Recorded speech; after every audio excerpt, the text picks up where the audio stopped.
শবে বরাতে আমল করা যাবে কি যাবে না?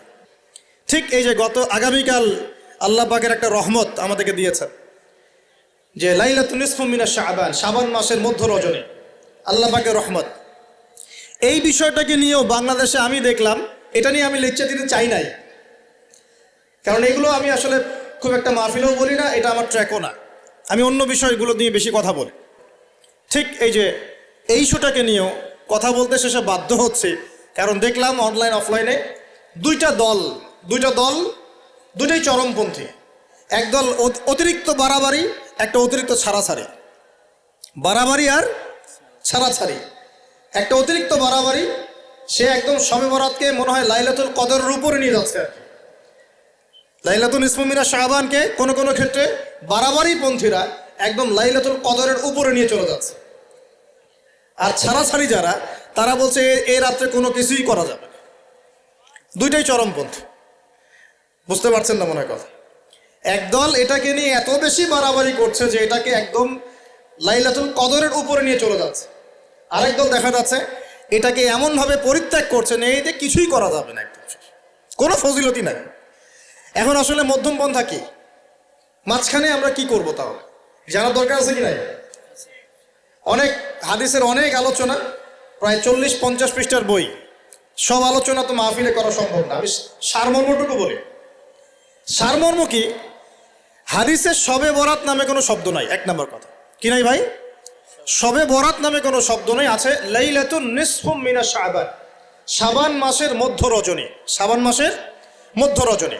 শাবান মাস কি? উত্তর, নবী সাল্লাল্লাহু আলাইহি ওয়াসাল্লাম রমজান মাসের পর যে মাসে রোজা রাখতে বেশি গুরুত্ব দিয়েছেন তার নাম শাবান। আমার সাথে বলেন, শাবান মাস কি? নবী সাল্লাল্লাহু আলাইহি ওয়াসাল্লাম রমজানের পরে যে মাসে রোজা রাখতে খুব বেশি গুরুত্ব দিয়েছেন তার নাম শাবান। আয়েশা রাদিয়াল্লাহু আনহা তিনি বলতেন যে শাবান মাস আসলে নবী সাল্লাল্লাহু আলাইহি ওয়াসাল্লাম এত বেশি বেশি রোজা রাখতেন যে মনে হতো তিনি রোজা ছাড়বেনই না, সারা মাস রেখে ফেলবেন। বেশি থেকে বেশি রোজা রাখতেন শাবান মাসে। প্রশ্ন হচ্ছে কেন? উত্তর, এমনিতে এই মাসটা বরকতময় এবং এই মাসে আল্লাহ পাক তার রহমতে বিপুল সংখ্যক মানুষকে জাহান্নাম থেকে মুক্তি দান করেন। সুবহানাল্লাহ। নবী সাল্লাল্লাহু আলাইহি ওয়াসাল্লাম এই মাসকে তাজিম করতেন। এই মাসের সম্মানার্থে, এই মাসে আল্লাহর রহমত বরকতের স্বার্থে নবী করিম সাল্লাল্লাহু আলাইহি ওয়াসাল্লাম এই মাসে বেশি বেশি রোজা রেখেছেন। সুন্নত কি শিখলাম? শাবান মাসে বেশি বেশি রোজা রাখা সুন্নত। একটা কি পেলাম ভাই? শাবান মাসে বেশি বেশি রোজা রাখা সুন্নত। আপনি যদি মুকিম হন, শরীর সুস্থ থাকে, মুসাফির না, আপনার সুস্থতা আছে, সব ঠিক আছে, আপনি চেষ্টা করবেন এই মাসে বেশি বেশি রোজা রাখার। পারা যাবে ইনশাল্লাহ। এটা নবীর সুন্নত হবে। আরেকটা হাদিস মাথায় নিয়ে নেন, আজকে সারা ওয়াজ ভুলে গেলে এই ওয়াজটা ভুলেন না। কি হাদিস? নবীজি বলছেন, তোমাদের সামনে, হে আমার সাহাবীরা, তোমাদের সামনে এমন একটা যুগ আসছে, ওই যুগে আমার সুন্নতকে ধরে রাখাটা হাতের মধ্যে আগুন ধরে রাখার মতো হবে। আমি অনেকদিন এই লেকচারে এই হাদিসটা বলেছি। তোমাদের সামনে এমন একটা কঠিন যুগ আসছে, জামানা সবরিন, সবরের যুগ, কঠিন যুগ। ওই যুগে ঈমান ধরে রাখা, মানে আমার সুন্নতের উপর থাকা, হাতে আগুন ধরে রাখার মতো হবে। ওই যুগে যদি তোমরা আমার একটা সুন্নতকে জীবিত করতে পারো, সমাজে একটা সুন্নত মরে গেছে, ওটাকে আবার জীবিত করতে পারো, তাহলে 50 জন শহীদ সাহাবীর নেকি পাবে। হাদিসটা বুঝলেন? শুধু নেকি না, আপনি 50 জন শহীদ সাহাবীর নেকি পাবেন যখন চলমান সমাজে একটা সুন্নত মিটে গেছে, নাই, মানুষ আমল করছে না, কিন্তু আপনি সেটাকে জীবিত করলেন। পারা যাবে ইনশাল্লাহ। একটা দেখাচ্ছি, যেমন সাহাবীদের যুগে মানুষ মসজিদে ঢুকলে কি করতো জানেন? আগে 2 রাকাত নামাজ পড়তো। কি করতো? মসজিদে ঢুকেই, ওযু অবস্থায় মসজিদে ঢুকেই তারা বসতেন না। আগে 2 রাকাত নামাজ পড়তেন, দুখুলুল মসজিদ বা তাহিয়াতুল মসজিদ, তারপরে বসতেন। আর নবীজি বলেছেন কিয়ামতের আগে আগে এই দুখুলুল মসজিদ, তাহিয়াতুল মসজিদ, এই নামাজটা উঠে যাবে। উঠে যাচ্ছে না আস্তে আস্তে। মসজিদে ঢুকলে মানুষ ধাপ করে বসে পড়ে, তাই না? মানুষ ভুলেই গেছে এটা সুন্নত। এখন আপনি যদি এই সুন্নতটাকে আবার জীবিত করতে পারেন, ইনশাল্লাহ 50 জন শহীদ সাহাবীর নেকি পাবেন। সমাজে এখন দাড়ি শেভ করা ফ্যাশন হয়ে গেছে, বুঝছে না? অনেকে শেভ না করলে চাকরি দেয় না, শেভ না করলে কি হয় না, চাকরি পাওয়া যায় না। স্কুলে তো না, কলেজে গিয়ে পড়তে গেলে ক্লাস করতে দেয় না, দাঁড়িয়ে আছে, যাও সব করে আসো, তাই বলে।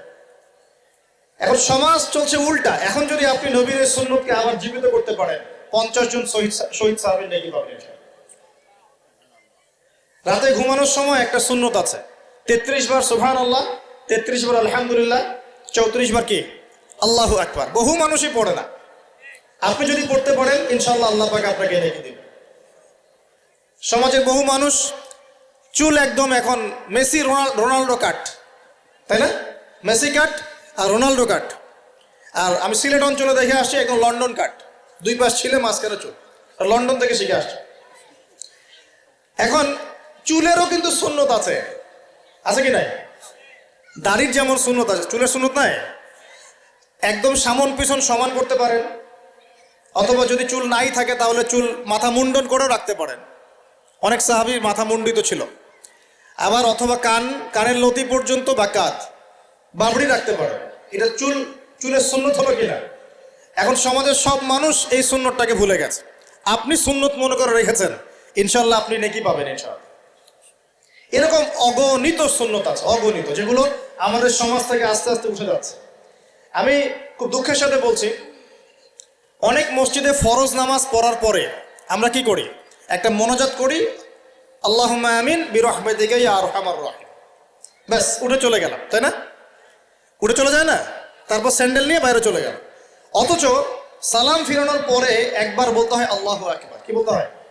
3 বার বলতে হয় আস্তাগফিরুল্লাহ আস্তাগফিরুল্লাহ আস্তাগফিরুল্লাহ, বলতে হয় আল্লাহুম্মা আনতাস সালাম ওয়া মিনকাস সালাম তাবারাকতা ইয়া যাল জালালি ওয়াল ইকরাম। একবার পড়তে হয় আয়াতুল কুরসি, 33 বার সুবহানাল্লাহ, 33 বার আলহামদুলিল্লাহ, 33 বার আল্লাহু আকবার, তারপর কালিমা শাহাদা।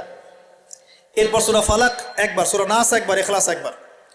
আরো অনেক দোয়া আছে, আল্লাহুম্মা লা মানিআ লিমা আ'তাইত ওয়া লা মু'তিয়া লিমা মানা'ত ওয়া লা ইয়ানফা'ু যাল জাদ্দি মিনকাল জাদ।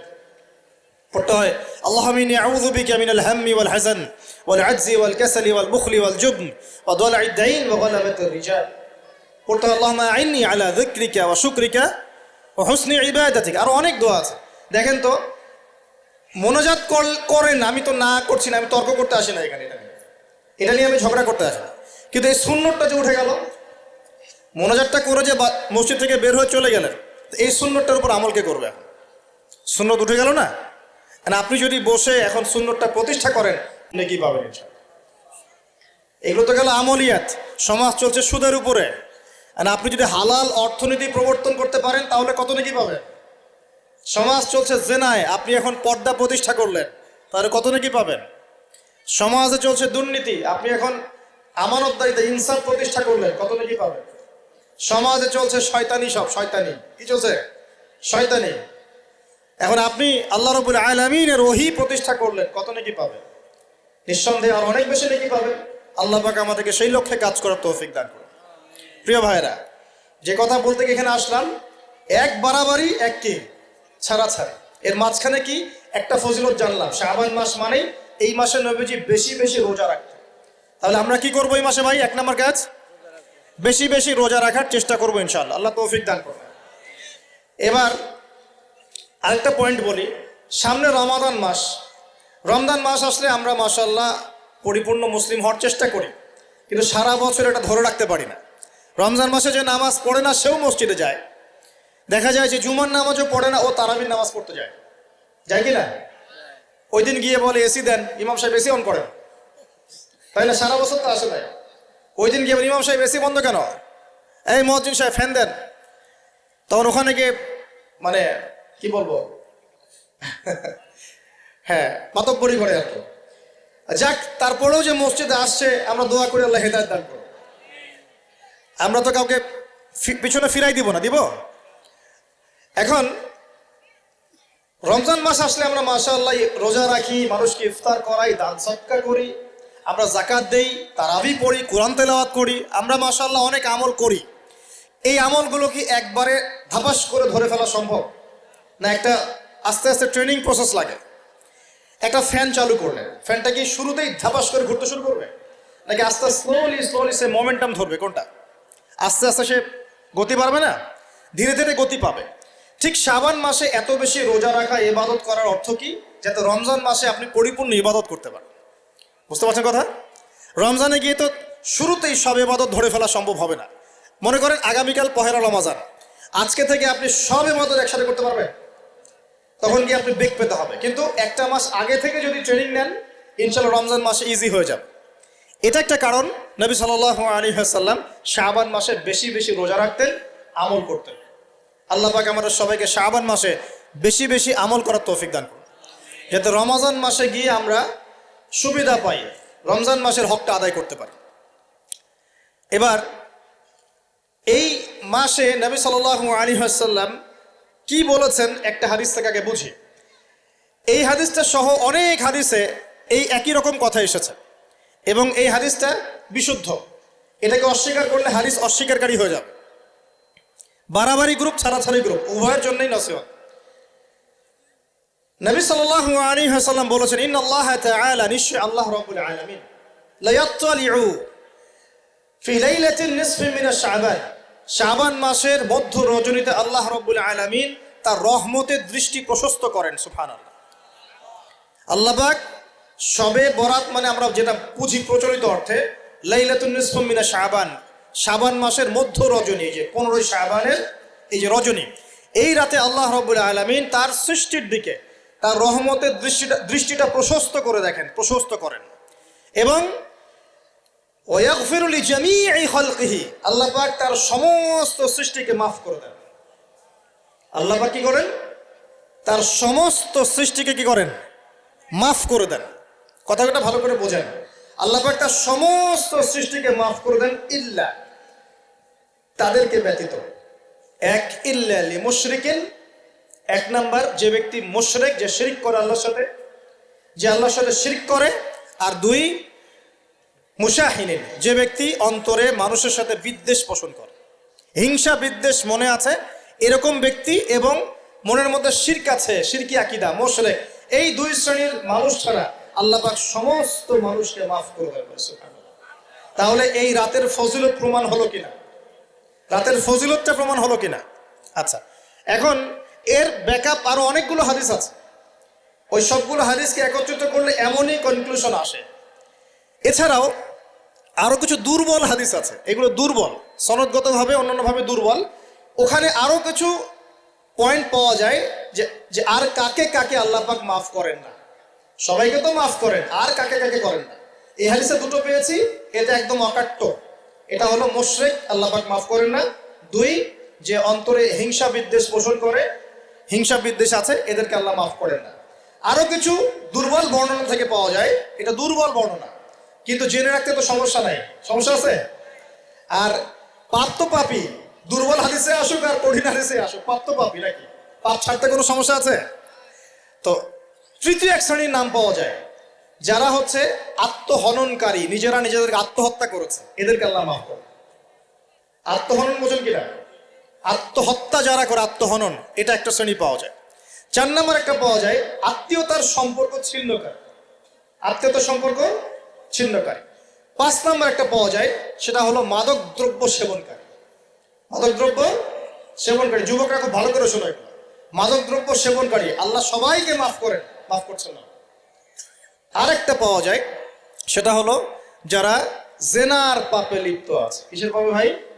জেনার পাপ। এরকম আর কিছু ব্যাকআপ পাওয়া যায়, কিন্তু এগুলোর বর্ণনা দুর্বল। বর্ণনা কি? দুর্বল, কিন্তু পাপ তো পাপই নাকি? এই পাপগুলো তো পাপ, এই পাপগুলো করলে কি আল্লাহ খুশি হন? অকাট্য সহি থেকে পাওয়া যায় এই দুইটা, মুশরিক এবং মুশাহিদ, যারা শিরক করে, অন্তরে বিদ্বেষ পোষণ করে, আল্লাহ পাক এদেরকে মাফ করেন। এখন আগে জানি শিরক থেকে কিভাবে বাঁচবো, শিরক কি এবং কেন, তারপরে জানবো হিংসা বিদ্বেষ, তারপরে আমরা যাব এই রাত্রে আমরা কি করতে পারি। মনে রাখবেন, আমল করতে হবে 3টা বিষয় খেয়াল রেখে। কয়টা বিষয় ভাই? আমল করতে হবে 3টা বিষয় খেয়াল রেখে। এক, আমল করতে হবে একমাত্র আল্লাহ পাকের সন্তুষ্টির জন্য। 1 নম্বর কি বলেন?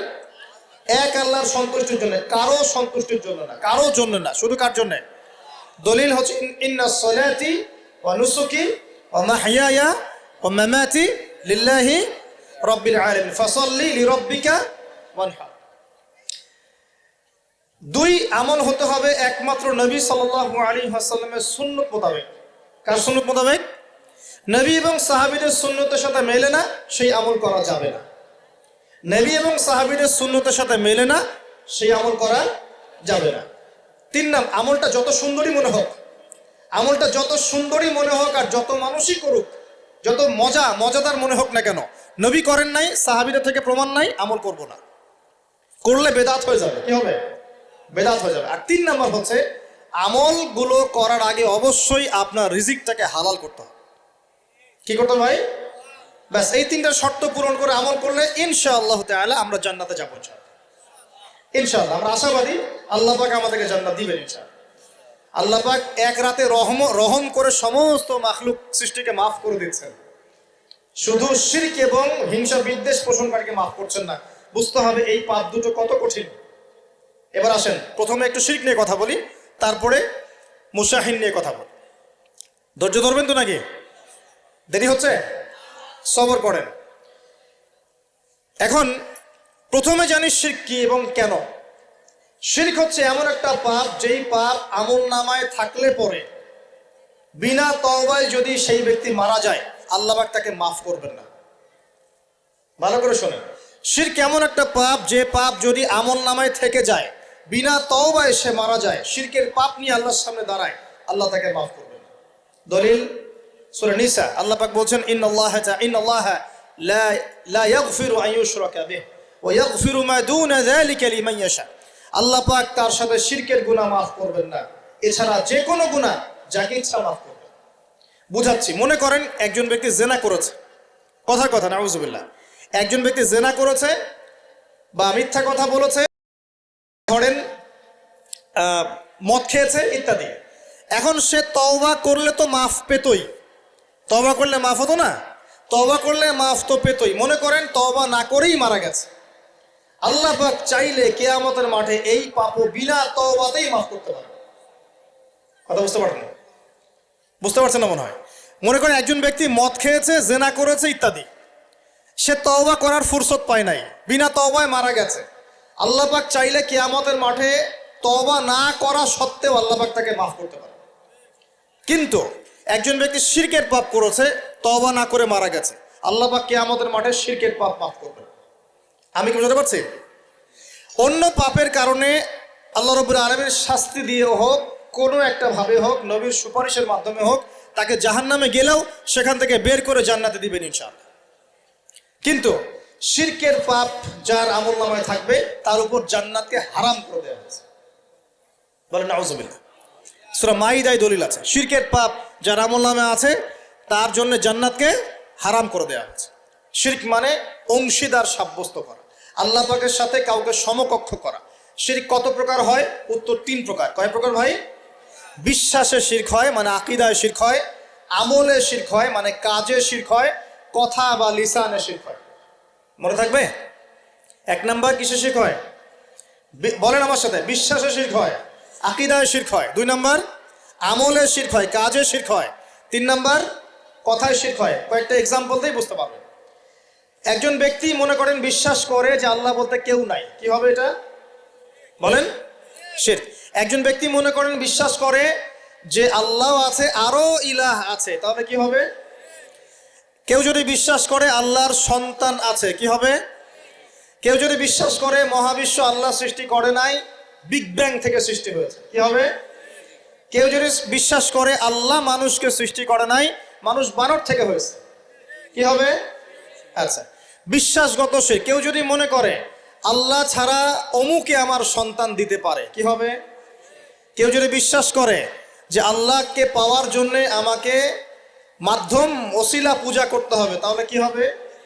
কেউ যদি চন্দ্র, সূর্য, গ্রহ, নক্ষত্র, গাছপালা, মূর্তি এসবে পূজা করে, কি হবে? এগুলো বিশ্বাসগত শিরক। কেমন শিরক ভাই? বিশ্বাসগত।